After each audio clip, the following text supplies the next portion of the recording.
Laura Gottlieb from the Joan Meyers Jampel Center for Michigan Jewish Heritage, and thanks for joining us for today's episode of Out of the Box, Hungry for History, where we share just a bissel that will give you insight into Jewish Detroit through food. This season, we're exploring community cookbooks and trying out recipes from a variety of decades. This week on Hungry for History, we're going back to the 1930s, and I'm sure we're all thinking the same thing. Cooking, Depression era, we must be diving into a unique cookbook. Well, that's partially true. The Temple Beth-El Sisterhood's cookbook from 1935 was titled Unusual Cookery. But what we might find unusual about it is how fancy it kind of seems for the era remembered for creative substitutions and scarcity. This 1930s cookbook includes recipes for steak, roast duck, caviar, and desserts packed with eggs and butter. Not what we typically think of for this time. Instead, this cookbook was special for its wide range of recipes and especially for its unique design. But don't take my word for it. Let's look at this Detroit Free Press article from the Sunday paper on September 29, 1935. The first introduction to this book comes from the caption of this incredible photo. It shows Mrs. William L. Field cooking in the Free Press Tower kitchen from, quote, her own copy of Unusual Cookery, which they described as a pretentious collection of recipes assembled by the Sisterhood of Temple Beth-El. Not the least of the charms of this book is its spiral binding, which prevents it from flopping into the pie crust just as you pinched into shape around the edges. The Sisterhood, with Mrs. Field as chairman of distribution, is busily dispensing the volume to its members and friends, using the proceeds to augment the organ fund for the Temple Beth-El Auditorium. So, pretentious as it may be for its time, it clearly caught the attention of the Free Press to be able to actually set up that whole session for Mrs. Field to go and cook and be photographed by the Free Press, which I think is pretty impressive. The article goes on to say, quote, "The north side of town is going to be well fed if the Sisterhood of Temple Beth-El has anything to say about it." And then it mentions that hundreds of women were working on assembling the recipes, and many of those recipes even list the women who submitted it.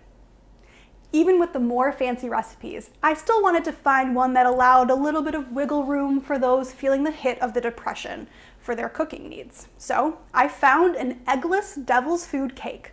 This recipe was submitted by a Mrs. E. Lighton of Los Angeles, California, which was actually pretty uncommon. Many of the recipes were from local Temple Beth-El women. I haven't been able to confirm exactly, but I believe she was a Detroiter whose maiden name was Sugar, and that she later moved to Los Angeles.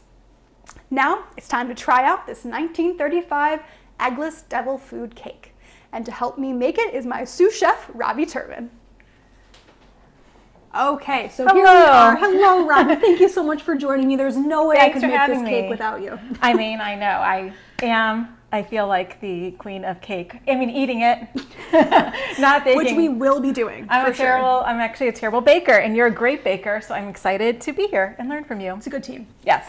Okay, so like many recipes that were published decades ago, this one is minimal in its directions. So we're gonna work together to figure out what do they mean when they say do all of these things in one sentence. So the first thing they say is to mix cocoa and sugar and cream with shortening, shortening being butter for us. So cocoa, we're gonna add the cocoa, and will you go ahead and put the butter in? That's our shortening. So we do have shortening, but butter was easier. So we're doing butter, which will do the same thing for us, but it's dairy-free butter, so this will still be a par of cake. And then our cream, so you can go ahead and add that in the recipe. The whole thing? Yep, to that sour milk, because I did not use actual dairy milk, that's almond milk, with some white vinegar, because to test out and just guess when sour milk would be good, was nothing I wanted to play with today. So instead we made our own sour milk, which is kind of like almost like its own buttermilk. So that's kind of a trick for anyone who wants to use an old recipe like this, but doesn't want to necessarily give roll themselves the dice. Food poisoning. Exactly, Yeah, awesome. exactly. But for the 1930s, having a recipe with sour milk in it actually was really useful, because if you had something that was going bad and you wanted to still be able to use it, this was exactly the kind of... Okay, so of course we're gonna also add the sugar, because that's part of the cocoa cream and sugar. Brown sugar. Brown sugar. Not white sugar. Okay, so what we've done here is we are creaming our sugar and our butter together with our cocoa. So that's what we've got going on right now. And then we have added the butter. I think I know why you had me join you for this, because you needed the muscle. Yes. Because, yeah, the butter was softened but not melted or anything, so getting it combined really well, and not using our modern day mixer, trying to use something that they probably were just using back in the 30s with it's just a whisk. Exactly.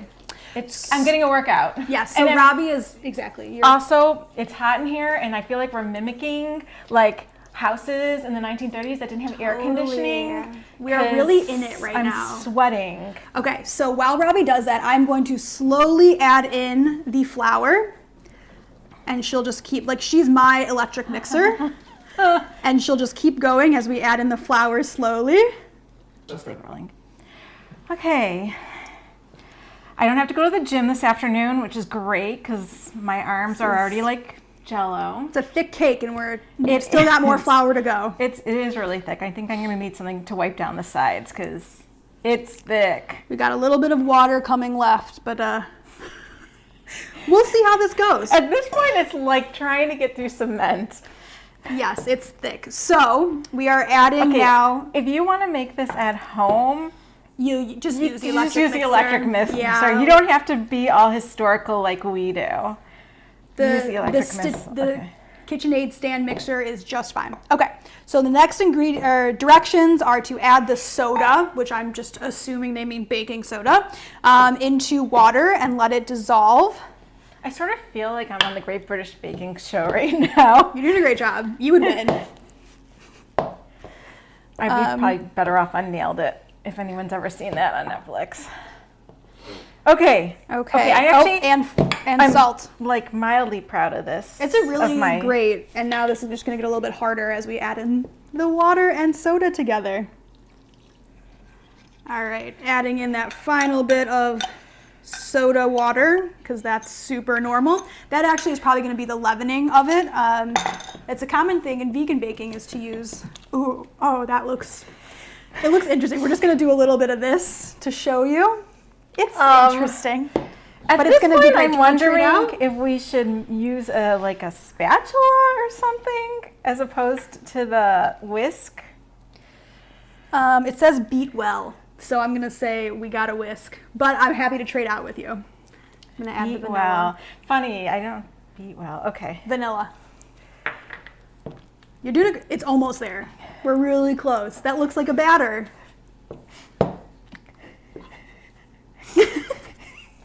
You have no idea. Here, why don't I do the last little bit to give you a break, and then it's almost like you loosen the jar completely. Okay, you have no idea too. I got some on my thumb, and I'm trying really hard not to lick it. Because then, I'll do the rest. You don't have to. Okay, what does it taste like? Actually, it tastes really good. Yay! Let's see if that translates to cake. Okay, let's make sure we got all of our ingredients. Don't worry, I promise. I'm going to wash my hands before I touch anything else. So we mixed in the cocoa, the sugar, the sour milk, the flour, the salt, the soda, and the water, and vanilla. It actually never tells us to put the vanilla in, but I went ahead and did it. I hope that's okay. All right, now a spatula would be good. That have ingredients, and then they don't tell you when to use them. Also wonderful. Okay. The other thing is that it says beat well and bake for about 35 minutes in a large dripping pan, which is not something we have anymore. It's basically like a jelly roll pan with slightly higher edges, but we don't have one of those because we just don't. But we're gonna try to put it into a jelly roll pan, like a cookie sheet looking thing. And in addition, it doesn't tell us what to bake it at, what temperature. So with a little bit of baking experience, I'm going to assume it's at the classic 350 for cakes. And so that's what we're guessing at. So we'll see if it works. But with such a thin cake, I think it'll be okay. And in goes all this lovely batter. It's going to be a thin cake. I feel like what we could do. Careful of your sleeve. Oh, it'll survive. It's always a problem. That's why I'm ready, sleeveless, and Okay. in white, because that's what you want for that's what you want for a chocolate cake, is to wear a white shirt. All right. So we have scraped the bowl mostly. I'm leaving a little bit of batter because there's a rumor that someone here is interested in tasting the batter. So I'm just going to spread this out. I just want to make sure it's this not is poisoning. You're taking one for the team. I am. So I would usually not do this for a cake where it's so thin. It's kind of reminding me of like if you made a 7-layer cake and you had a bunch of really thin layers of cake and assembled them together. You could probably do that. Now this recipe did not come with a frosting. The cookbook has other frostings in it that you could add. But we are going to try this cake on its own because that's what the recipe called for. But I would recommend if you were having this, maybe add in some chocolate frosting.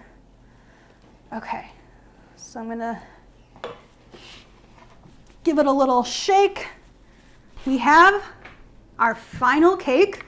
It's a thick batter. As you can see, I'm holding it up like this and it's not going anywhere. It's pretty good too. I wonder if it's almost like in between a cake and a brownie. How's the batter, Robbie? The batter is good. It definitely is very chocolatey and sweet. That's what we're hoping for. There's definitely a lot of sugar in here. Yeah, you just 2 cups of brown sugar. You basically just taste chocolate and sweet. That's not a bad thing. I think that sounds great. So we are going to pop this in the oven for, actually we don't know how long. It does not tell us how long. So what I will do, it did move a little bit, is what I will do is go ahead and watch it. I'm guessing 15 to 20 minutes. That will be my first check. And I'm just putting it back down into this corner. And then we're going to do a fun taste test, which I think we're all excited about. I know I am. Okay, we are back with our fully baked and cooled eggless devil food cake from the 1935 Unusual Cookery by Temple Bethel Sisterhood. And I have my 2 wonderful taste testers here with me, Brian Chamber and Robbie Turman. And it baked for about 20 minutes. We didn't know. That was one of the things we were unsure of when it would be done, but we guessed 15, came out with the toothpick still kind of giving us some issues, put it back in for 5 minutes, and I think it did really well.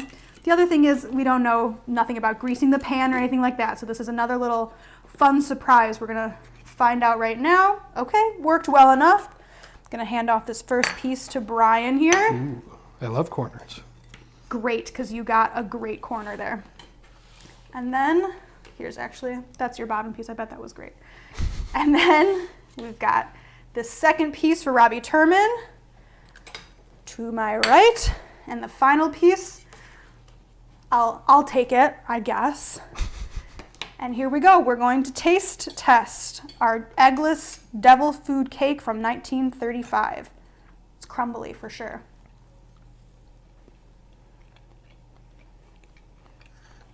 Tastes like cake. It sure does, yeah. A very fudgy cake. Here, I'm going to give Robbie a chance to tell us what she thinks. It's good. I think it's a little dense.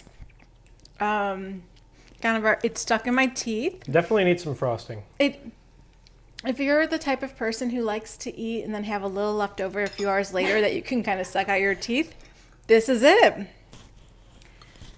I'd say it's a very fudgy cake. When we were talking about the consistency of the batter being somewhere in between brownies and cake, I think that was right. I think the consistency and the taste and the fudginess is somewhere in between. And I agree with Brian. A little frosting would be great. All right, and that was our attempt at this 1930s Jewish Detroit cookbook recipe. But the fun doesn't have to stop here. This entire cookbook where we got the recipe is digitized and on our database. You can look through every single page of this cookbook and find something for yourself. The link will be in the description of this video. Thanks for joining us for this week's Out of the Box, Abyssal of History, Hungry for History. Be sure to subscribe to see more of our content and visit our website at mijewishheritage.org to explore more of our resources. B'tei Avon.